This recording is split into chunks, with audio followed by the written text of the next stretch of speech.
this is great because we're going to start a minute or two early, and we'll get 15 plus minutes with this legend. I'm John Suntress. I host a podcast called Word Balloon. It's at wordballoon.com, and I get to interview incredible creators like our special guest today. What a legacy of comics, going back to when he was barely a teenager, and we'll get into all that and more, but made his impact at DC, Marvel, Valiant, and many other comic companies, post-Valiant as well. Ladies and gentlemen, the great Jim Shooter. Thank you. Hi. Hi. Nice to be here. What are we going to do? Questions? Well, first I just want to, does everyone know the origin story of Shooter? By now, everyone knows that. Well, would you mind for my audio audience? I was 13 years old. My family needed money. So when you're 13, they're not going to hire you at a factory. So I thought, somebody must get paid for these comics. And I loved comics. So I sent stuff into DC, and the long story short, sent them a few things. They bought them, and then they wanted to use me as a regular writer. And that's how I got started. When they found out I was, at that point, 14, they were a little bit put back. But they got over it, and I just kept going. And here I am 58 years later. But Jim, that's amazing. And I mean, other kids would maybe get a paper route or shovel sidewalks and stuff. You know what I mean? Yeah, I had a paper route, but a couple bucks a week doesn't make a difference. No, but also to be that young and really look at comics, break them down, figure out how they were written, and to get them to bite and everything. And if you don't mind, I would like to ask questions about, because these guys, their names speak for themselves, but truly, like Mort Weisinger. Yes. Tell me about working for Mort Weisinger. Mort Weisinger was mean as a snake, famously mean. He was one of those old-fashioned editors who would always call you a moron, so you wouldn't ask for a raise.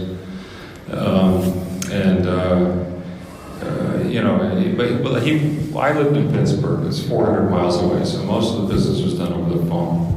And so, 14 years old, 13, 14 years old, and this big important man from New York, who was a vice president and the head editor of DC Comics, would call me up and yell at me for an hour every Thursday night right after the Batman TV show.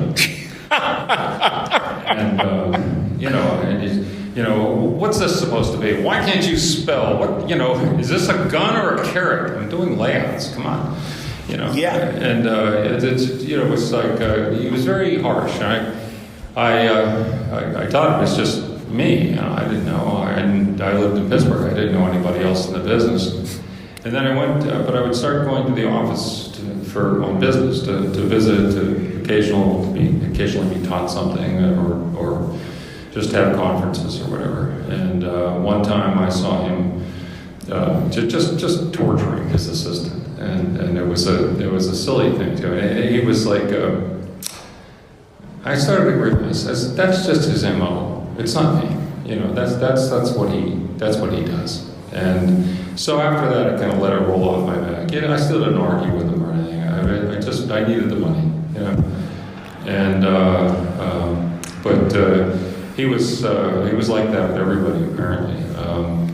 The apocryphal story is that at his funeral they couldn't get anybody to do the eulogy, and finally they found some guy who'd known him all his life, and he did. This is probably apocryphal. He came up and he thought for a minute. He said, "Well, his brother was worse." I'm going to ask you I'm going to just back it up just a little bit, because here's old radio guy. We're overmodulating, but I don't know. No, you're good. Again, God, the Legion stuff. You created Pharaoh Lad. You created Princess Projector. You created Karate Kid. Yep. And I'm of that 70s generation that was reading the reprints in the 100-page spectaculars and the 80-page giants and all that stuff. And then when I found out years later, he was 13. I'm like, or 14. I'm like, that's great, because literally you were writing to your peers. Well, it was a unique situation. It'll never happen again. My monthly book, the one I did every month, was Adventure Comics featuring Superboy and the Legion of Superheroes. And that was about teenage heroes in the future, right?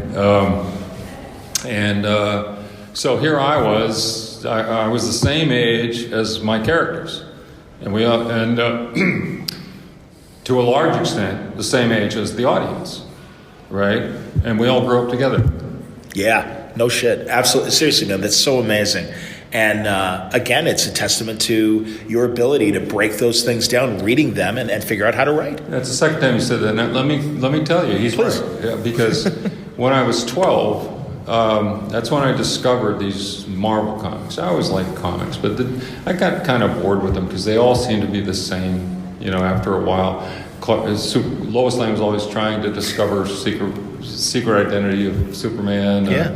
The Batman was always fighting the Riddler and the Penguin on top of a giant typewriter or toothpaste tube or something. And they started to get a little tedious. And there weren't any other superheroes other than them at the time, really. Yeah. So these newfangled Marvels come along. I was 12 years old, and I read these, and just, wow, these are good, And I'm thinking, why aren't these? And I was in a hospital for a very minor surgery and in a kid's ward in those days, four beds in a ward. There would be tons of comics, and I had a week to kill, so I picked up some of the DC comics. They were pristine, looked like nobody ever opened them, and they were the same as I kind of bailed out on them a couple years before. And these new Marvels, they were all ratty and dog-eared. Everybody read those. And so when I read them, I found out why.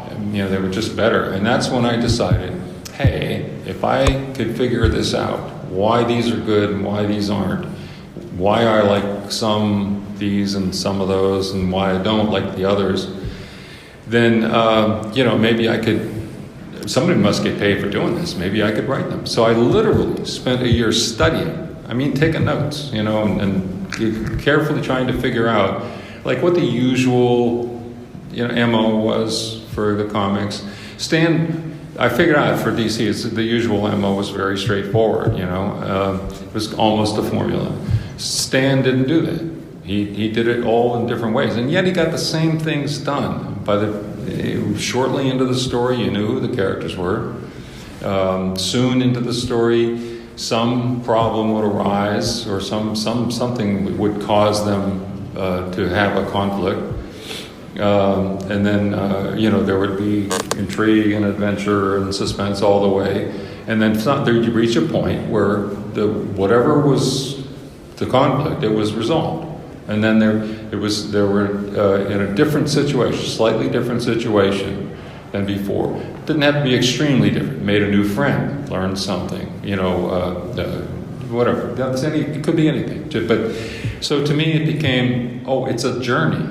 Okay, we start here and we get to here, and the story is how we do that. Absolutely. And so I really studied this stuff, and so when I wrote my first issue, it's usually people, when they send in their first submissions, they're doing it for fun. And B, they want to fix everything that they ever think. They want Aunt May dead on the first issue. They want Peter Parker happy and wealthy by the second issue. And I saw they just didn't do that. They didn't make sudden moves like that. So I thought the Legion Clubhouse was stupid. But it's like a rocket stuck in upside down rocket, yeah, man. And the way John Fort used to draw it was about the size of a phone booth, and they did all the braiding in there. And it had one of those old fashioned keyholes, like Superman's Fortress and everything, yeah. So I didn't like that, but I thought if I change that on the first issue, they won't buy it, because that's not what they do, And so I kept the old one. I made it bigger. They didn't seem to mind that. That was fine. But I really tried to figure out, what not to do. Don't kill Aunt May. She wasn't in those books, of course. I'm just joking. But anyway. That's awesome. I also I saw in an article. Are there aspiring writers in the audience? Anybody? Okay. Well, I'll even say this because there one person. Absolutely, I appreciate it. Nice hat. Two.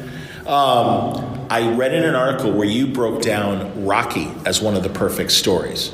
Well, it's not a perfect story. It's an example of a story. Structure. It's a structure example. You introduce Rocky. Introduce. What does that mean? You have to understand who this guy is. And so in Rocky, you start off with this guy in a ring. He's a fighter, right?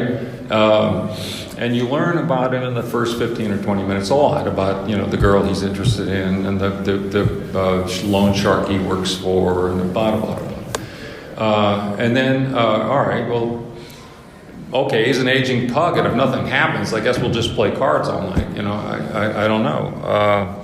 But something happens. He miraculously gets a shot at the champ. Okay.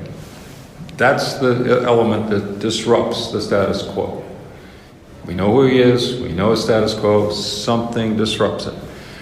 And that sends all kinds of things spinning. It changes everything. It changes his relationship with the girl. Changes his relationship with the loan shark. Changes his relationship with the manager. There's little mini conflicts all along the way. It changes his relationship with the future brother-in-law. And conflicts ensue, and there's interesting stuff all along the way. And then it comes to the fight, or it comes to the night before the fight. And this is called a twist. He realizes he can't possibly beat the champ, right? However, no one has ever gone the distance.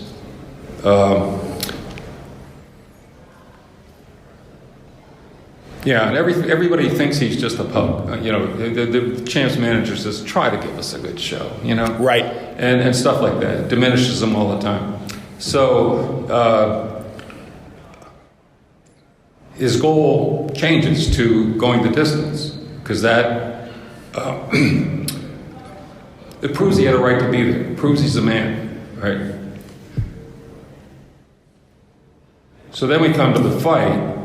And I'm not recommending it as high art. Stallone uses every fight cliche there ever was. The cut the eye, the long count, come on. But anyway, come to the night of the fight, and he's in there, and it's tough, but he gets all the way to the end of the 15th round. And that fight went on another 10 seconds, he'd win. Because the champ was hurt. Yep. So then the bell dings. That's the climax.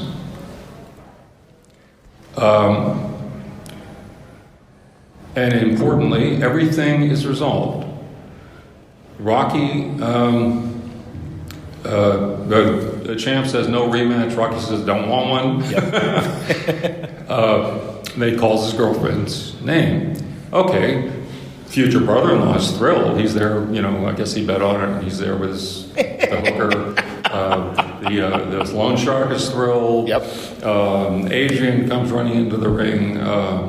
He's going to go home with $500,000.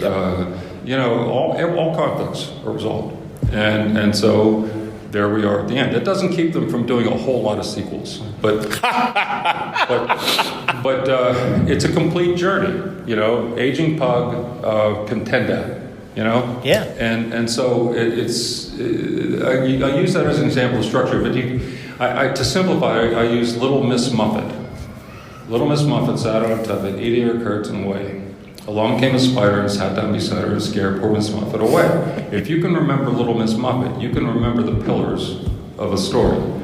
Little Miss Muffet sat on a tuffet eating her curds away. Who's our girl? Little Miss Muffet. What's she doing? She's having lunch. All right. Along came a spider. Something is going to disrupt lunch, right? The spider, that'll screw up lunch. Sat down beside her. Now we're in that middle part where there's conflict, suspense. You don't know. It could bite her. It could be poison. She might step on it. You don't know. What's going to happen? Got to find out. Scared poor Miss Muffet. See, that's the moment of life or death. Scared poor Miss Muffet. She sees it. Away. She gets away. So if you can remember Little Miss Muffet, it's, who we got, what's our situation, something happens to change it, what does that cause? Well, how does that send them on a journey? What is the outcome? If there are conflicts, which side wins, or how otherwise is the conflict resolved? Miss Muffet gets away. And she'll never go back there for lunch anymore. So if you remember that, now if you start looking for Little Miss Muffet in every movie, every TV show, every novel, everything written by a competent professional writer, you will find Little Miss Muffet, everything Shakespeare ever wrote, everything Hemingway ever wrote, everything J.D. Salinger, Steinbeck, J.K. Rowling, everybody. Because that's a story. And the fact that the story has a definition does not limit you. It didn't limit any of the people I just named, nor did it limit the writers of Laverne and Shirley, or SpongeBob, whatever. It's always there. A sentence has a definition too. It's a complete thought. A story is a complete journey. Okay, so once you understand that stuff, and then you can start, let's make it visual. Let's throw in a car chase. Or how about some hand-to-fang fighting with Little Miss Muffet and the spider? You can dress it up, introduce subplots, supporting characters, put a twist in it, like Rocky, where in the middle it goes from being about a fight to being about a fight. I'm making this stuff up. This is Aristotle talking to you. He wrote a book called The Poetics, where he realized that there was something called a story. And in fact, he didn't figure this out, but it is built into your brain. Because if you think in a Western language, and especially a Romance language, there's a syntax to language. That's the logic of the language. The syntax of almost all Western languages is cause and effect. I'm simplifying it here, you linguists and professors, but that's what it is, cause and effect. Cause, who is it and what do they do? Effect, how did it come out? When it happens, That's the basic logic of our language, and that's why a story is what it is. Who and what happens, how did it come out? That's great, man. All right. Absolutely. No, that was amazing. And again, I love this because I don't know if you guys know the screenwriter Robert McKee. Yes. Wrote a book story, and I figured you knew Jim. But this guy would hold seminars on how to write that stuff, and Jim just succinctly explained the basics of story. It's the journey. Yes. Certainly the start and the destination, but the journey is the story. I do recommend the Robert McKee books, Story, and I think he has Dialogue and a few others. I recommend them. I don't agree with every word he says, but it's really pretty good. And he does what I did with Rocky. He does that with Casablanca. Great. To show you what he does. Excellent books. And there are no really good books on writing comics. There are some bad ones, but there are no good ones. I'm writing one. I hope it's going to be. Oh, that's great, Jim. Yeah. Truly. Yeah, and because see, I learned this is the wisdom of the ancients. It's not me talking. Not only was Aristotle kind of the first to, he went to the theatron one day and he came home and he said, that was lousy, why? And then he figured out, what was going on. He was the first to codify it. Then 350 years later, a Roman scholar, poet named Horace, he was a big fan of Aristotle's. He thought he had some ideas to contribute. So he wrote a book called Ars Poetica. And then since then, of course, there's been all these great people, the Shakespeares and the Miltons and all J.K. Rowling and Hemingway and all. And each of them, with their work, teaches you the same thing. And I don't know where they learned it, but they did. And it's Little Miss Muffet is always there. The only thing I don't recommend is trying to learn it from comics. Because most comic book writers can write their way out of a paper bag. Hilarious. All right? They just don't know what they're doing. They string together a bunch of scenes that aren't necessarily related. They think, it's an exciting scene. Well, it probably is. But people want to know, how'd it come out? Or something will pop up and they'll say, well, wait a minute, I didn't know that guy was, had a gun, Anyway, comic book writers in general, there are some good ones. Don't get me wrong. There's some really good ones. But a lot of them are just kind of winging it. They've been reading them all their lives, and they think, well, now the comics have been talking to them all their lives, and now they think, well, now it's my turn to talk, and they just, say anything they want. It just wanders around, or it doesn't fulfill the definition of a story, and that's. So comics is dicey. The best comics writers like Archie Goodwin or who's here at this show? Howard. Chaykin? Yeah, Howard's good. Yeah, there's who's the guy with the big line over there? Oh God, I've been spending most of the time in the paddle room, so I'm trying to think. Whatever, But go ahead. Yeah, There were some really good guys, and Stan was good, and Garth Ennis, maybe. Yeah. All right, there you go. Name couldn't come. Buddy, it's all good. Please, it's Sunday. Yeah. Anyway, I would recommend you go to other media, and it's also easier to watch a movie with your notebook and a clicker in your hand, right? And every time that they move the camera, you just saw a panel. Every time they change the scene, you should stop and think, what did this professional writer tell me? Professional writer, professional director. What did they tell me? How did they tell me? And why did they tell me that? And if you look at a film like a Cameron film, you always can see, like, there's no fat on it. There's no. All right, let's take Indiana Jones for instance. The Raiders of the Lost Ark. I happen to know that Indiana Jones was a fabulous ballroom dancer, right? They don't mention that because you don't need to know that. All right, I made that up. But there's nothing in there that you don't need to know. And what's the first time when we see Indy the first time? What's he doing? He's recovering some artifact. That's what he does. He's Little Miss Muffet. He's on his tuffet. And we find out in that scene, by the way, giant tarantulas, no problem, just sweeps him off with his whip, but he sees a snake, whoa. Mark that down, that's going to come up again, because there's no wasted space there. Yep. It's always, and it's the same with like a Cameron film. You'll find that everything he told you for a reason. And if you start breaking things down that you're looking at, stopping it with the clicker and thinking, what did they show me? How did they show me? Why? And then make a little note or something. You start to get it. And when you start to watch some of that stuff, looking for Little Miss Muffet, you will always see Little Miss Muffet. Always.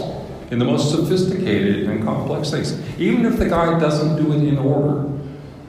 Just showing off. I had Frank Miller kind of reverse the whole thing. He introduces the character at the end.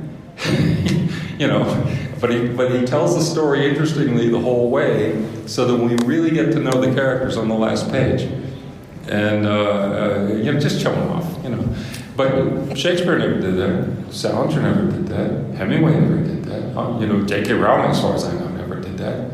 Most people do tell it in order because our brains are hardwired. What's the cause? What's the effect? If you find it's some big guy in a bar and ask him, tell me about, hey, Bronco, tell me about your biggest game.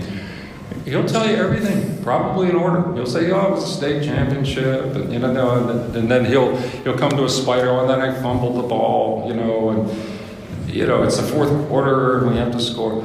And then if he forgets something, we'll correct him. He'll say, well, they give me a ball for one last play, and I'm charging toward the goal line, and this big linebacker's in my way. And we say, wait a minute, you didn't mention any linebacker. We'll correct him. He'll say, oh, I forgot. Because we correct each other, because we're all storytellers too. You tell everyday stories. Sure. What happened at school? What happened at work? Anything. It's natural to us. And that's why it resonates with all of us when you see a good movie like a Cameron film or Raiders or whatever. Enough rain. Okay. No, man, but that's amazing. Do you guys have questions? Because obviously, this is your opportunity to talk to Jim about classic stuff. Yes, the microphone's there if you don't mind, just for the purposes of my audio, or if you don't mind yelling. But sir, please. How did Secret Wars came about? Yeah, I was going to ask that as well. Please, if you don't mind. Kenner Toys made a deal with DC Comics to do superhero toys. The toy companies all spy on each other, and so Mattel found out about that. And so they didn't, just as a hedge against Kenner, and just in case superhero toys turned out to be the next big thing, they came to the only other game in town, which was us. And they went to our licensing people. And I have to say, none of the executives of Marvel that were my level or the president. I was vice president, so none of the other vice presidents or the president ever opened a comic book in their lives. And most of their top employees also never opened a comic book in their lives. These are people licensing Marvel characters, and they don't know who they are or what characters are ours. One time, one of my licensing VPs licensed Wonder Woman. And she's all proud of it. She made such a great deal. I said, Gail, we don't own Wonder Woman. She said, what do you mean? I said, we don't own Wonder Woman. That's DC. And she said, but, now what am I going to do? I said, call up what's-her-face over there at the DC. Tell her you teed up a deal for her. Like, act like you did her a favor, you know? And and she just can't. She couldn't believe it. She said, why would they call me? I said, well, obviously, they didn't know we didn't own Wonder Woman, and neither did you. So, you know, they made the same mistake you did. Anyway, I said, why don't you open a comic book sometime? And then, all right, so Secret Wars. So they're talking to our licensing people, and the Mattel people saying, well, what do you got? And the licensing people are looking at the list. We got Ghost Rider. We got Daredevil. And the Mattel people, we've never heard of these. Who are they, you know? So, of course, as usual, I am summoned to the meeting because I'm the only one of the executive staff who can intelligently discuss the comics. And so I go in there. And I say, no, we have a lot of good characters, and Iron Man, Thor, blah blah blah blah blah. And I said, we do have some that have a good deal of exposure. Spider-Man, on TV, and the Hulk on TV. And they said, yeah, but even those two don't have Q scores like Superman, Batman, Wonder Woman, and Robin. That's the big four. And you know what a Q score is? That's like you ask 1,000 people who it is, and if you're 900 of them know your Q score is 900. Anyway, they said, but even they're not that. And I said, well, look, think of it this way. I said, one of your main markets is us. Okay, the direct markets, conventions, and so forth. I said, in that market and in general, Marvel is outselling DC 5-1. I said, everyone in that market knows all of these characters, right? And that's where you're going to sell a lot of toys. I said, oh, okay. So they said, well, it would be really good, though, if you got us some publicity somehow. If you did something big to give us publicity. I said, how about I do one giant story, 12 issues, and it'll have all the major heroes, all the major villains in one epic story. And they said, all right, that'll do. And they didn't have any involvement in the comic book. We didn't send them anything to approve, didn't ask them any questions, they didn't do it. In a conversation unrelated to Secret Wars, one of their executives told me that they had a focus group, and the kids' two favorite words were secret and wars. I said, all right, Secret Wars, it's on another planet, nobody knows, it's a secret. And so that was one of their small contributions. Other than that, they just left us alone to do a good story. And I knew a little bit about the toy business. And so I was trying to think of I knew that we were going to start, the first issue of Secret Wars was going to come out in January. And I wanted it to be in continuity. I didn't want it to just be some silly story off to the side that didn't count. So I decided those 12 issues were going to, in continuity-wise, would fall in between the December issues and the January issues. And I told the writers, I said, you get the characters I was using. I said, you get your character to Central Park. They don't care how. Get them to Central Park at the end of your December book. You will pick them up again in Central Park in January. So now I'm trying to think, like, what could I do that would, be different? Like, you go to war, you're going to come home changed somehow, psychologically or whatever. And so I was trying to think of things that would be interesting and different and stuff. And some fan had suggested that we give Spider-Man a black costume once. 2 words, black costume. No other description. So I thought, yeah, that'd be good. Spider-Man leaves in a red and blue, comes back in a black. So I called Zach and asked him to design a costume. He said, what do you want? I said, you're my exec, figure it out. And he did exactly one design. All right. So I had that plan. I'm being toy savvy. I happen to know that Mattel has its own private toy fair, or they used to, in January. The regular toy fair is February. Perfect. Mattel has one in Scottsdale, Arizona in January. So when that suit came out, and we got massive media attention all over the country, papers, the LA Times, the Chicago Tribune, the Miami Herald, the Cleveland Plain Dealer, newspapers all over the country were calling to get information on it. Yep. And got radio, TV, all three wire services. It just was a big hit. I'd say, how about that, Mattel? You know, they were happy because it came out right. All that publicity hit just as their toy fair was about to happen. So they were happy with that. And then in this story, which is for the regular Marvel Comics has already taken place, but it hasn't all come out yet. So the debut, the creation of the black costume, I timed for issue 8, which is August, which is the month where they sell in the Christmas toys. Okay. Genius. Yeah. I got brains. Anyway, I have few. Anyway, so that's the story of Secret Wars, and we just did the best comic book we could. We just tried to make it interesting and care about it, and try to make it as spectacular as it ought to be. Because if you're doing it with all the major heroes and all the major villains, it better be good. It better be big.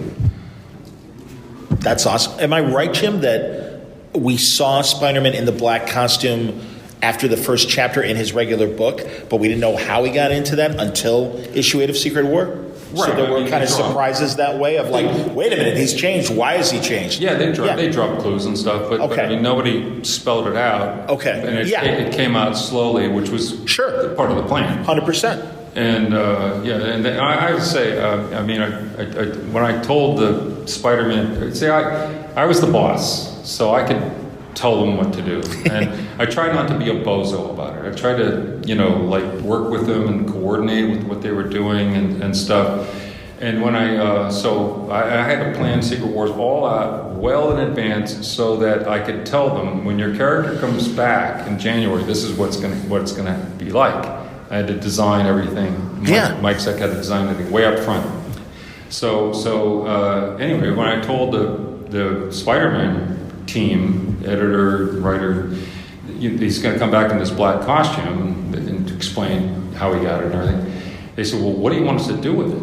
And I said, anything you want. And so they said, oh, yeah, maybe it could be an alien symbiote. I told them it was probably alive. I told them that much. Cool. And then they said, well, maybe it's a symbiote, I thought that's probably not the most original idea I ever heard, but okay. I mean, it didn't renege. I said, do anything you want, and the size just backed on. And guess what? Yeah, it might not have been the most original idea, but they knocked it out of the park. I mean, it was really cool the way they handled it, and people loved it. 100%. And so that was good. And like I said, I tried to work with the guys. Chris Claremont had a storyline running in the X-Men where Kitty Pryde and Colossus are having this kind of forbidden romance. He's older, she's young, and just a romance, no hanky-panky. But anyway, so Chris, when he reads the plot for the whole series of Secret War, he says, this is going to take a while. I said, yeah, I didn't specify exactly how long they're going to be away, but yeah, it is substantial time. And he said, well, then you're going to have to address this storyline with Kitty and Colossus. I said, well, I guess so. He said, I wish you wouldn't do that. He said, I'd like to finish that myself. I said, okay, Chris, I'll leave Kitty home. He said, you do that for me? I said, sure. And I said, I'll throw this in. I'll have Colossus have a fling while he's on Battle World. He said, that plays into my hands. I said, you're welcome. Awesome. So anyway, I try to work with people and coordinate. John Byrne didn't want to cooperate at all. I don't want to do this, I said, well, that's too bad, John, because you have to. But I said, isn't there anything you want to do with the FF that you haven't been able to do yet? He said, well, I'd really like to have the She-Hulk replace the Thing for a while. I said, well, I'll leave the Thing on Battle World. How's that? And that's because he can change back and forth there. And he said, oh, wow. All of a sudden, it was his favorite thing. But so I tried to work with everybody, tried to get along with everybody, and not be a total jerk about it. But anyway. Sir. was just wondering if you could speak to the fact of, you being an editor and you're dealing with all these creative types and you're pulling in scripts and you're pulling in artwork. How did that work? Especially, Jim, and forgive me, to build on that, that a lot of these guys had been doing it for a long time, and you're the new guy, and you may have new ideas as the editor. A lot of these writers and artists, well, certainly the writers, had already had a turn as an editor-in-chief. So, yeah, how did all that work out? Well, it was difficult, and you've heard the expression herding cats, but that's only half of it. It's like you said, a lot of these guys have been there a long time. I was the editor for 2 years first, and they'd never even had an editor before. And so, guys like Doug Mensch, for the first time, somebody's looking at his plot and saying, Doug, this doesn't make sense. And he didn't want to hear it. Sure. And Roy with Conan, am I right? Well, I never had a problem with Roy. Okay. Roy's a great That's good. He's a great writer. He is a great writer. He was terrified, though, that some of these people who handle stuff in the office might not be good enough for him. And so he wanted to be his own editor. Yes. And when I came in, I said, this writer-editor stuff is bad because, they all think they rule their little titles. And so in their contracts, the clause was Stan or his designated person. And so Stan wrote them all a letter designating me. So I'd have the ability to control the situation.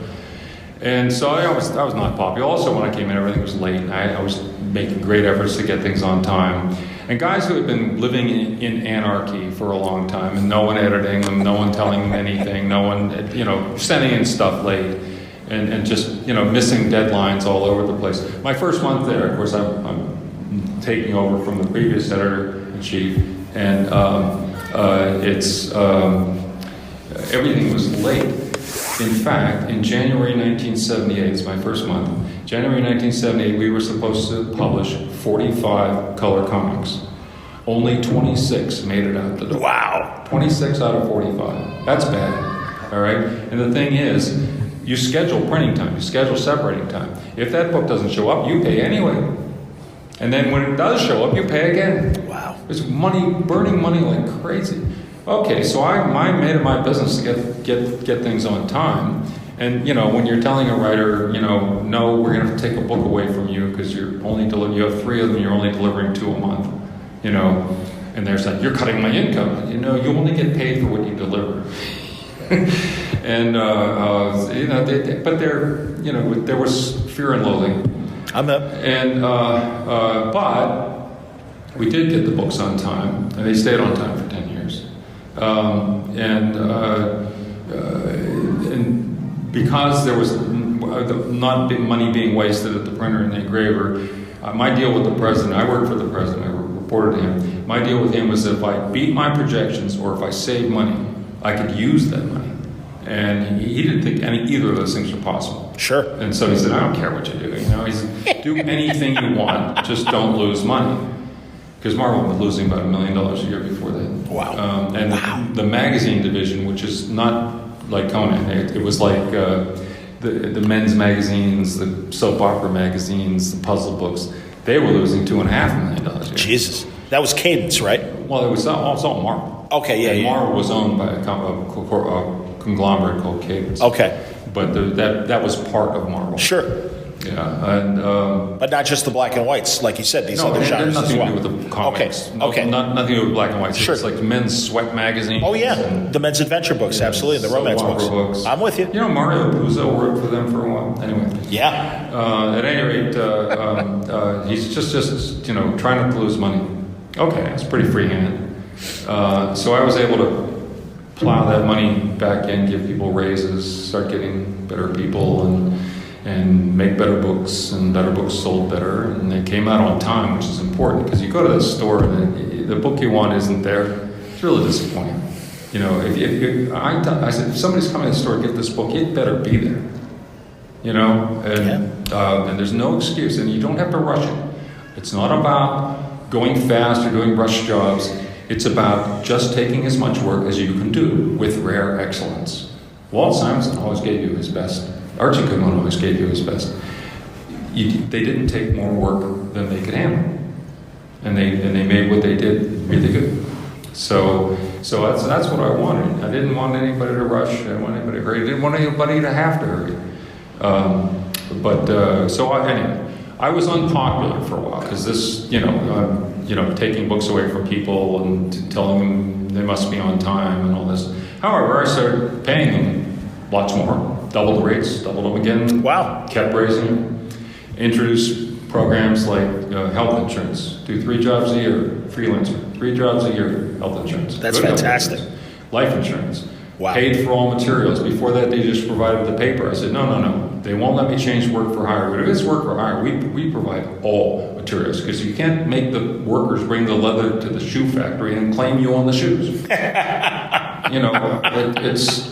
can't do that. So we provide pens, inks, brushes, anything, whiteout, whatever. And if you go to try to buy a Winsor & brush, better take a couple $100 with you. So that was a good benefit. And I said, if you're sending these up to Marvel, I'll pay your postage. If you're calling business, I'll pay your phone bill. Awesome. If I ask you to come to the office, we'll pay your train fare. If I ask you to come from far away, we'll put you up in a hotel and feed you. Because I got this money by saving money, and then we started selling better, turned a corner. The direct market had just started, and it was starting to grow. So the whole market was growing. We were growing. Rising tide lifted all the boats. It was a good time for comics. Direct market made a venue for small publishers like ElfQuest and Cerebus and all those. But anyway, so at first they hated me. And then when they were all making money and had benefits and stuff, they liked me for a while. They got back to hating me later, don't worry. But things are good. So it wasn't the nightmare it might have been. It was because things were going pretty good. And also, Secret Wars sold tremendous numbers. And the books of the characters in Secret Wars, people who'd never read, say, Iron Man, they say, it's pretty cool. And they try Iron Man. And so the sales all went up. And it was really nice. And, it's like, that means you're pleasing more people. That means you can pay these artists what they deserve, or a fraction of what they deserve. You can swing for the fences. You can experiment. Things are going well. We're Marvel Comics. If we can't experiment, who can? So if you see some crazy stuff that we did back then, that's why. We did it because we could. That's awesome. More questions? Because again, I can always go, sir, speak up. Why did it start hating you again? Why did it start hating me again? All right, well, see, we were too successful. We got to the point where we were 70% of the market. We're doing really well. And the Cadence board of directors was an evil group of financial weasels. And for years, Marvel had been losing money. And all of a sudden, it's making money. Well, none of these guys ever asked or opened a book or tried to figure out why. They thought it was hula hoops. They thought it was a fad. And they had deliberately depressed the price of Cadence stock. The way they did that was the only company in their crummy little conglomerate that was doing well was us. All right? So they made us a division rather than a subsidiary, not to get too technical. But basically, they could lay off all the corporate expenses against us, all their fat cat salaries. And so it didn't look like Marvel was making all that much money, because you don't have to report a division separately. It can be reported as part of the company. So to the SEC, I'm talking. And so they kind of deliberately made it look worse than it was. And they depressed the price of the stock, and this is the board of directors screwing the shareholders. So then they make an offer to buy back all the stock, and they succeed. And then six men own Cadence Industries, including Marvel. And for the first couple of years, they were selling off, Perfect Subscription Company and U.S. Pen and Pencil and Vitamin Quota and all these other crappy companies. And then they came to the crown jewel, Marvel. And we were really on a high, and they had no faith that it would go farther. They thought, better get out while the getting is good. And so they tried to sell them. Now, when you're selling a company and you're evil and greedy, you don't want to invest anymore. And furthermore, you want to cut costs, because Right. every penny you put on the bottom line means you get like a quarter or 50 cents back when you sell the company. Because companies like Marvel are sold for a multiple of what's on the bottom line. All right? You get a multiple like 20, 25, 30, you know. So every time they saved a penny or we made an extra penny, you know, their stake got richer. And so what they started doing is cutting the programs that I put in there. They eliminated our pension plan, they cashed it in. They got rid of the 401k, first the matching and then the 401k altogether. Then they eviscerated our health insurance. Instead of being really good health insurance, it became a crummy HMO that nobody took and you had to pay for. Wow. And so on. All right, Yeah, you get the truth. And I was upstairs fighting with these guys every day. They wanted to cancel the royalty program. And that's the one fight I won. That's the one fight I won. Because I convinced them that you can't do it, because they want to do it retroactively, just suddenly stop paying. And I got in a screaming argument with the president, the financial officer, and who else? Oh, the executive vice president. Screaming argument with these guys in the hallway outside the president's office. Yeah. And I'm telling you, we're going to quit. I'm going to go find a lawyer. We're going to have a class action suit. We're going to sue your asses.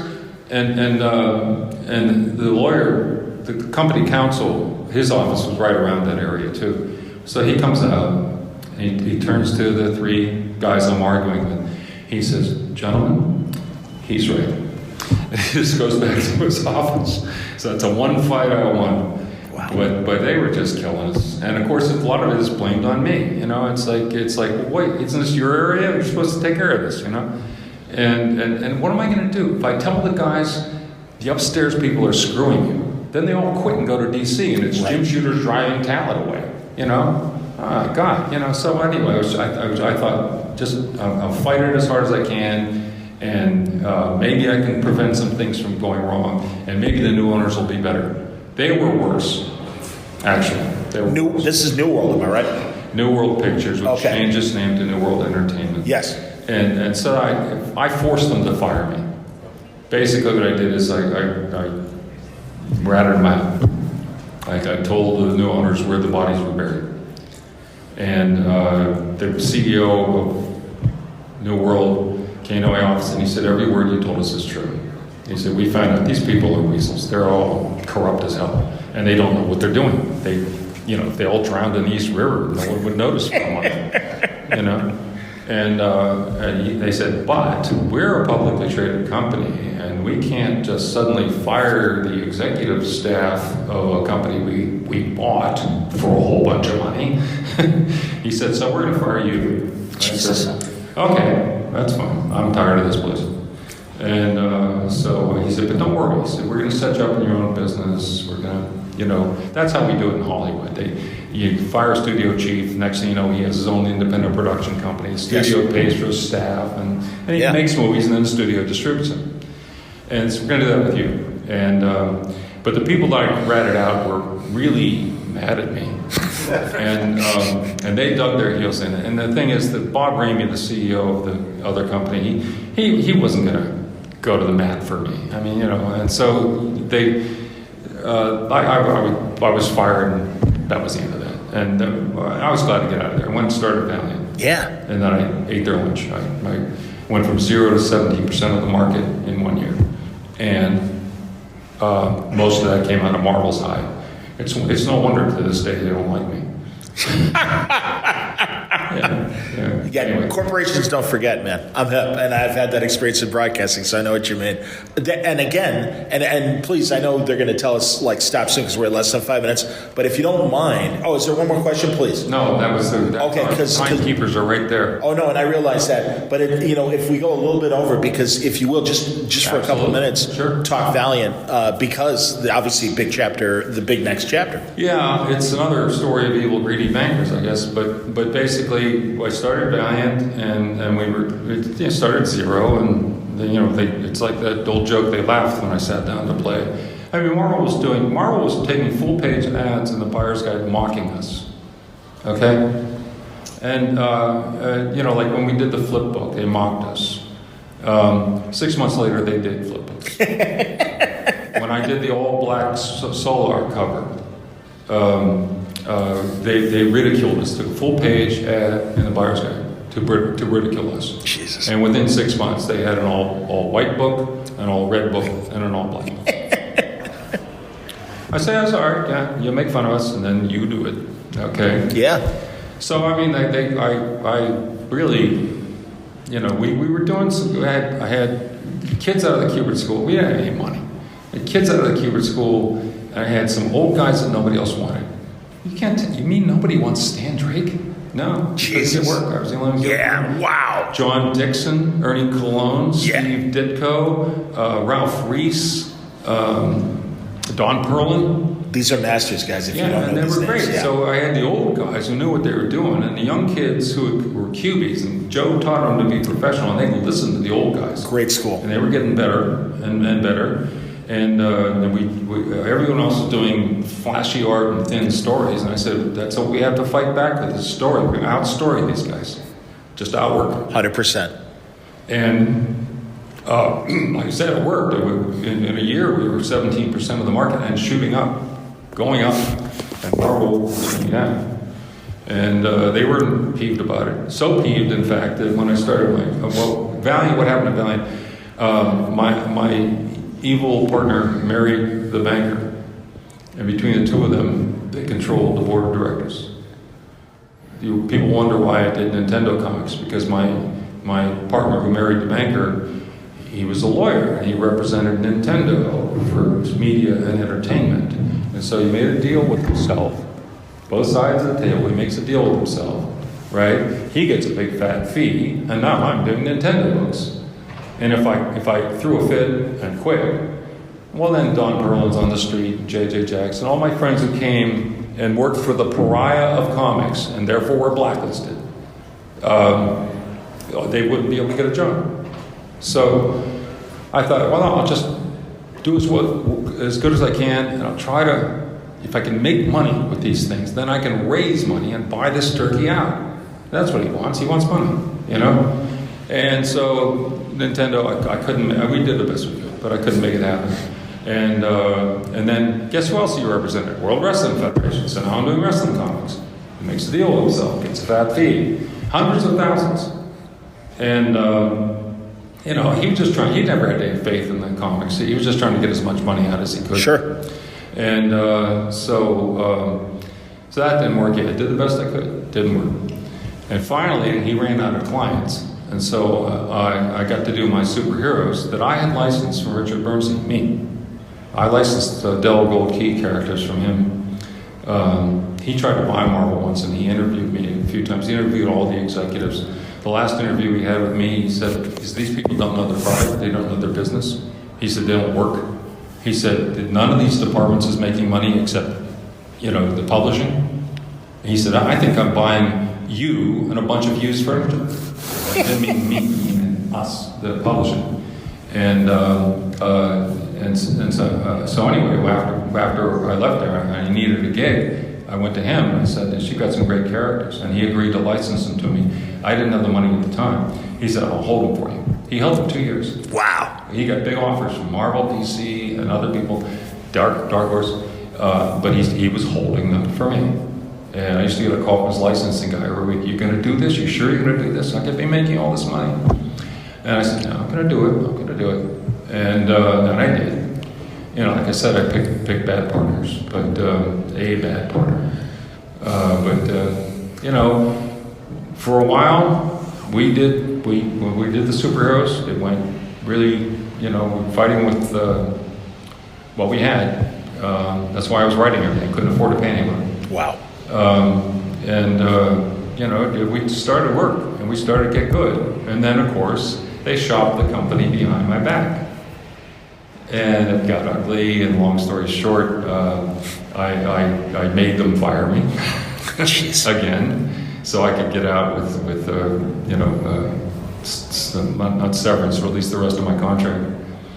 And then so I started a new company, and guess what I called it? Defiant. And that went well too. The trouble there was the market collapse. Yes. And not only the market collapse, but Marvel sued me for I had a comic called Plasm, and I get a call from Terry Stewart, and he says, I have to sue you for this. I said, why? He said, it's too close to one of ours. I said, I've looked everywhere. There's nothing close to that. And he said, well, we don't have the property yet. We don't have it made, but we have the name registered with intent to use in UK, which is why I didn't turn on my search. They registered a name. They had nothing to go with it yet. Registered the name Plasmer. Jesus. And I said, Terry, you've got a Black Knight, DC's got a Black Knight. You've got Wonder Man, they've got Wonder Woman. You've got Power Man, they've got Power Girl. Don't tell me this is too close. Hilarious. And he said, well, no, Jim, we'll have to sue you.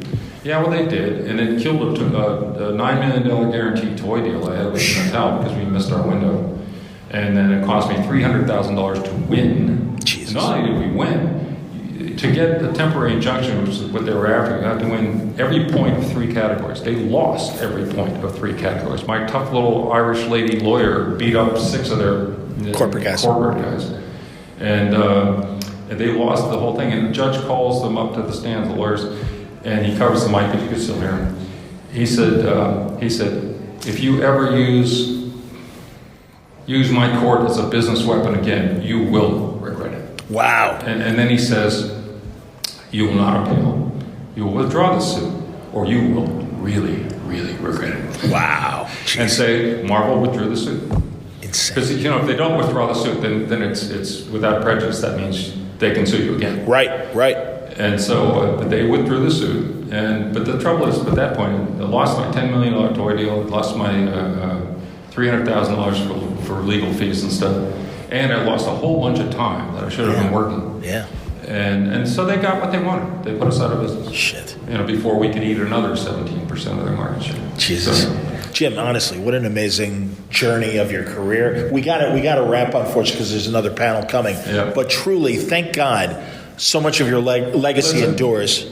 I can tell you something. All that bad stuff I just talked about, nonetheless, it's been a good ride. 100%. Absolutely. And seriously, we've been appreciative of being along with the ride. And again, your body of work speaks for itself. I will ask later on in maybe a separate Word Balloon podcast what you've got coming next. I'm glad you're writing the writing book. And anytime you want to, if anyone wants to hear more about any of this or any other horror stories, or you want me to talk about the good things, come to his table. Come to my table. 100%. Jim Shooter, everybody. Thank you. Thank you. Outstanding. Man. So great.